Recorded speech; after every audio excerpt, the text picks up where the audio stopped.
How to activate Milestone Credit Card. Let's get started. Launch your preferred browser.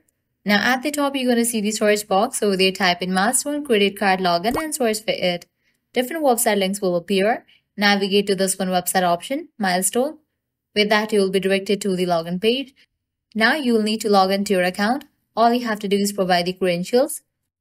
Go ahead and type in the username and password. Once you type in that, click on login. If you have forgotten the password or username, you can click on this option to recover it. Once you are logged in, navigate to the top menu bar and select Customer Service option. From the drop-down menu, choose Self-Service.